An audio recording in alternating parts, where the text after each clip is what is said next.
Fala pessoal, eu não sei se vocês acompanham The Boys na Prime Video, mas eu acompanho e eu preciso falar do Homelander aqui.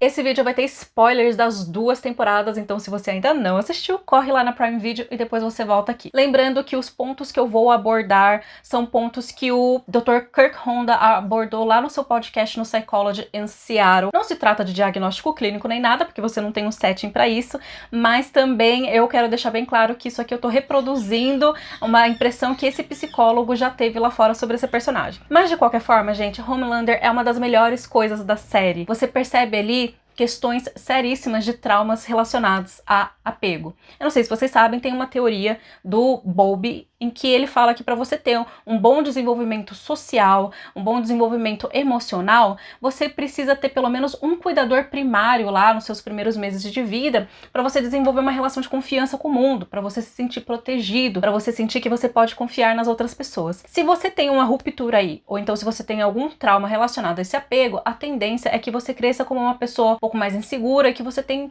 questões, né, nos seus relacionamentos com as outras pessoas. No caso, a gente sabe que o Homelander foi criado em laboratório. A gente não sabe como que foi o desenvolvimento dele, né, como que foi a vida dele dentro do útero da genitora, mas a gente sabe que a partir do momento que ele nasceu, ele foi criado por várias pessoas dentro de um laboratório, só que num esquema de distância muito, muito forte, né? Ele não tinha uma pessoa que o acolhesse, que pegasse nos braços, que amamentasse, que passasse essa segurança da figura materna, né, que no caso a figura é o cuidador primário. Logo, quando ele cresceu, ele desenvolveu uma série de questões. O pessoal fala que é basicamente um trauma de apego que caracteriza um preocupado ansioso, ou assustado evitativo. Na verdade, o Dr. Kirk Honda mencionou que seria preocupado ansioso, ou seja, como ele não teve aquela figura materna lá, aquela figura cuidadora nos primeiros meses de vida dele, né, até os 18 meses, logo, quando ele cresceu, ele fica tentando encontrar uma mãe. Ele quer esse cuidador. E ele tenta enxergar isso na personagem da Elizabeth Shue. Ele quer uma mãe, mas ela não pode ser a mãe dele, né? Porque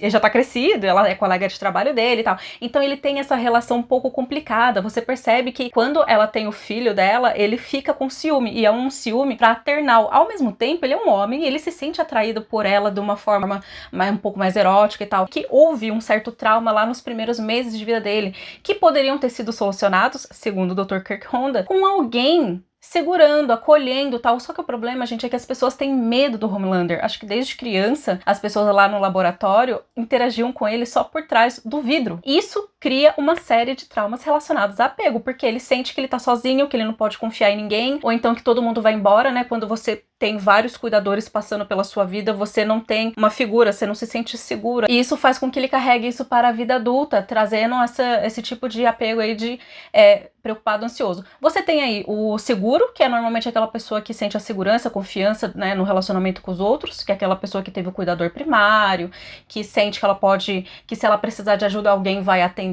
as necessidades dela. Você tem o preocupado ansioso, que é o que o Dr. Kirk Honda falou que é o Homelander, né, que é aquele cara que ele precisa de alguém, ele quer preencher esse espaço materno que não foi preenchido lá atrás, e aí quando aparece alguém minimamente parecido com essa característica que ele precisa, ele se apega naquela pessoa, ele fica com ciúme, mas aí ele também não consegue lidar e ele afasta a pessoa porque ele dá medo, né? Querendo ou não, ele é uma criança de 4 anos com raio laser nos olhos, e se ele fica pé da vida, ele te mata, como se fosse uma formiga. E você tem o desapegado evitativo, que é aquela pessoa que lá no início da vida, quando ela chorava, ninguém atendia as necessidades dela. Ela falou, bom, pra que eu vou chorar? Por que eu vou pedir ajuda das outras pessoas? Por que eu preciso de outra pessoa se ninguém vai me atender? Né? Vou tentar me virar sozinha. É aquela pessoa que acha que nunca precisa de ninguém, que tenta se virar sozinha, que nunca liga, que tem uma certa dificuldade de se apegar a outras pessoas. E você tem um assustado evitativo. Se vocês tiverem curiosidade, pesquisem aí sobre a teoria do apego do Bowlby, que é bem legal.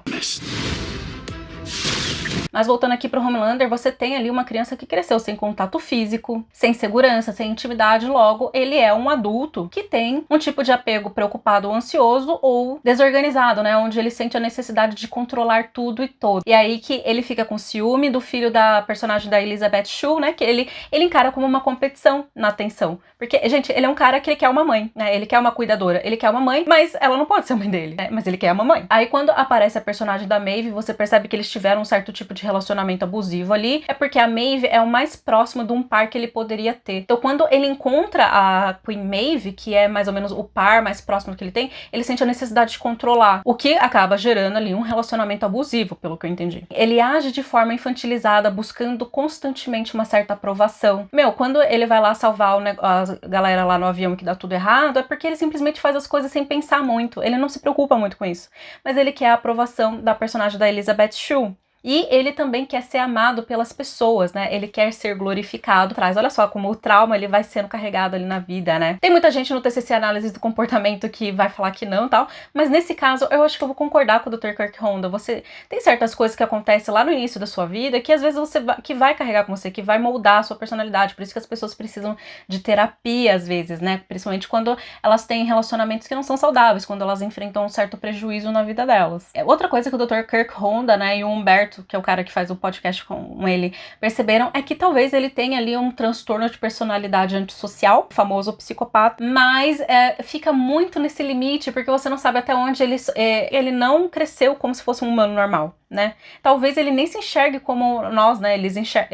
Talvez eles nos vejam como formigas, mas de qualquer forma falta esse quesito de empatia nele. Ele tem aquele charme superficial, ele quer ser amado, mas ele não se importa realmente com as pessoas. Aqui nessa segunda temporada, ele finalmente encontrou uma figura que seja mais um par parecido com ele, e no último episódio ela revelou que ela é a primeira super-heroína criada pelo Vought, né? Ou seja, ele encontrou um par com quem ele consegue medir as forças e ele encontrou meio que uma figura materna, porque a mulher é a esposa do Vought, né? O criador da empresa, o criador do Compound V, mas ele continua com esses traumas, porque ele não fez terapia, certo? Então, meu Deus, o que vai acontecer nessa série? Eu não sei. Ela é nazista, né? Pelo que ela já deixou bem claro. Ela é extremamente manipuladora, ela é extremamente poderosa, perigosa, e ele é uma pessoa disposta a fazer absolutamente tudo para agradar o objeto de seu interesse, né? O objeto que ele quer, com quem ele quer se apegar. The Boys, cuidado. Vai dar ruim isso daí, hein, meus queridos? Mas é isso, eu tenho 2 posts lá no Instagram falando sobre essa questão do análise do Homelander. Se vocês quiserem